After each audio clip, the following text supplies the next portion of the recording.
The Fed just raised rates 0.75% and interest rates have been shooting up. What does this mean for you if you're looking to buy or sell a home here in San Diego? And we're getting after that right now.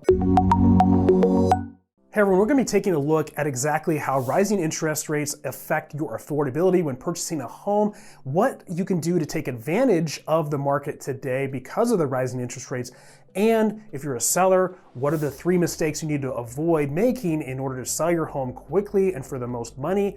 And we're going to be getting after that in just a second. And real quick, my name is Curtis Chism with the Chism Team. My team and I specialize in helping people buy and sell homes, and we would absolutely love the opportunity to help you do that as well. So if you are looking to do that, then please just reach out via phone, text, or email, and let's have that conversation. Well, interest rates are now over 7% as of today. When I'm recording this video, we're sitting about 7.2%.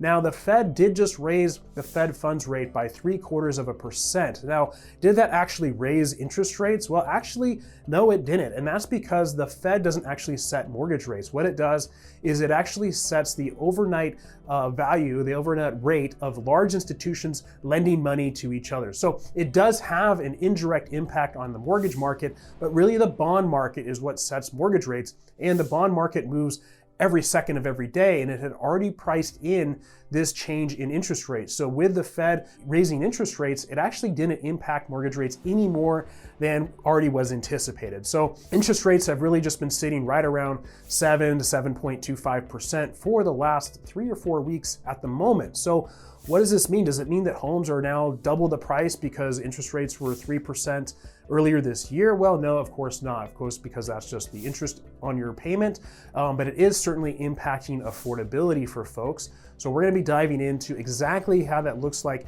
if you're looking to buy a home and what your mortgage rate might be based on certain payments or different prices, and how that's impacting you as far as potentially getting seller credits, interest rate locks, and interest rate buy downs. We're also going to cover exactly what to avoid if you're looking to sell a home where you're relocating from, or if you're here in town and looking to sell and just relocate within town.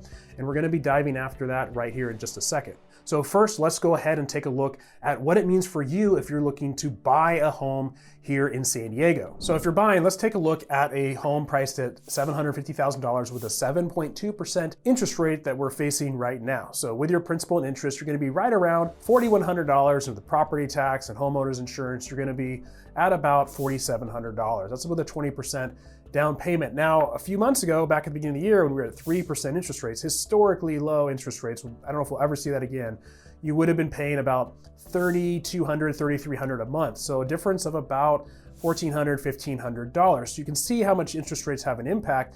In fact, for every 1% rise in interest rates, pretty much you're looking at about a $50,000 or $60,000 reduction in affordability. In other words, buyers, if the interest rates rise by 1%, that $750,000 house is going to drop to around $700,000 in relative affordability. So that being said, we are seeing prices come down, and in fact, prices have come down right around 10% right now. So that $750,000 house that you might have been able to buy at 3% interest 6 to 9 months ago is actually probably selling more for like $675,000 right now. So there is going to be a little bit of built-in savings right there out of the gate for you. So you're going to save some money there on your monthly payment, plus of course your payment, your overall price of the home. So let's take a look at as well if you get a interest rate buy down. So a lot of sellers right now are offering credits to buy down your interest rate. So that's going to drop you down usually about 1%.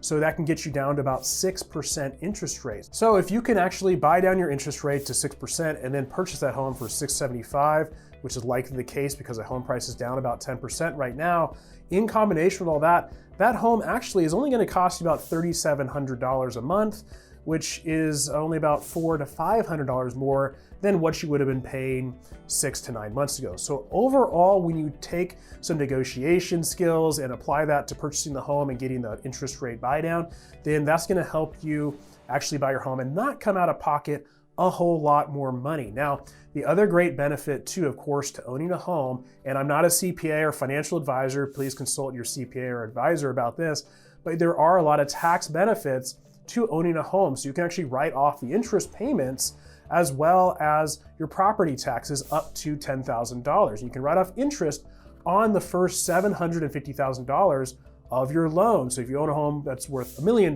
you can write off interest on the first $750,000 of that. So that being said, because you can write off so much interest in your property taxes on this example that we've been providing here, you're gonna pay between interest and property taxes right around $47,000 per year in the first year. So if you're in a 30% tax bracket, you can actually write off about $14,000 off of your, you can write off that amount and save about $14,000 will come back to you in a tax refund. And that works out to about $1,100 a month or so, $1,100, $1,200. That's now dropping your payment down to about $2,600 per month as a net. So overall, you actually are doing okay because unfortunately you are paying more in interest, but you can get a bigger tax write-off because of that. So for a $675,000 house, the net effective payment you're gonna have is likely around $2,600, not that $4,200. Now, a lot of experts are projecting that interest rates will fall by the middle to end of 2023. So the opportunity here, if that holds true, is that you can get into a home now, start building your equity, and you can then refinance out next year into a lower interest rate and go ahead and drop your payments back down from 7% or 6% down in maybe the 5 or 4% range, saving yourself hundreds of dollars more per month.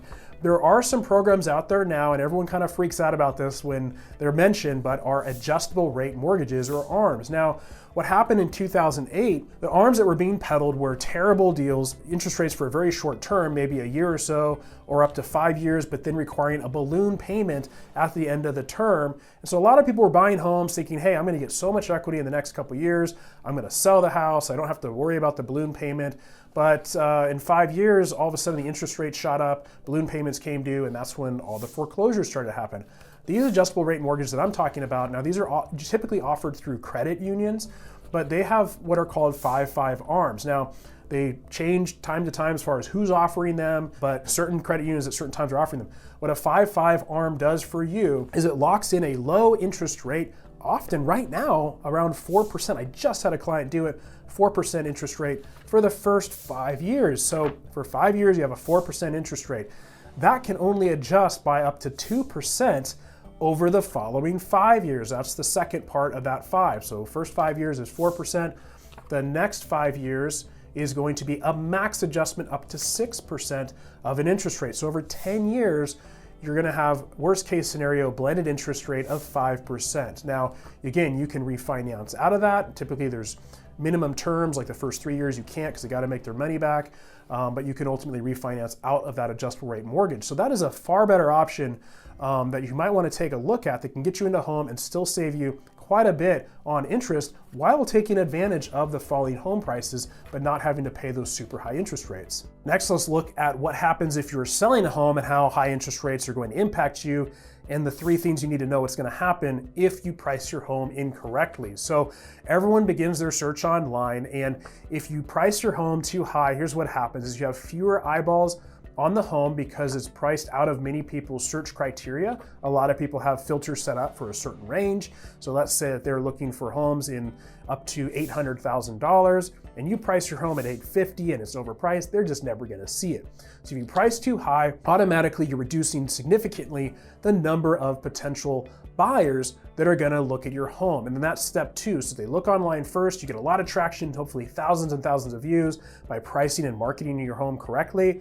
And then that turns into showings. And so you're gonna have a lot of views online and then hopefully tons of showings if you price your home correctly. But if you price it too high, you're gonna have fewer showings and then finally fewer offers, or perhaps even none, because there's just not enough people that are out there that are willing to pay that price for the home. So conversely, here's what you want to do. Instead of pricing your home too high, like you would sell a used car and then negotiating down with people, you want to do the absolute reverse of that, which is to create the auction effect when selling your home. So what that does is you want to price your home low. Now, you don't want to price it so insanely low, but you want to price it reasonably low so you get more eyeballs on that listing when it's online. Now all of a sudden, your potential buyer pool just went through the roof because there's way more people that are searching for the home. So let's say your home legitimately could sell for $800,000, but you got people that they've set their price parameter to $700,000. So if you priced your home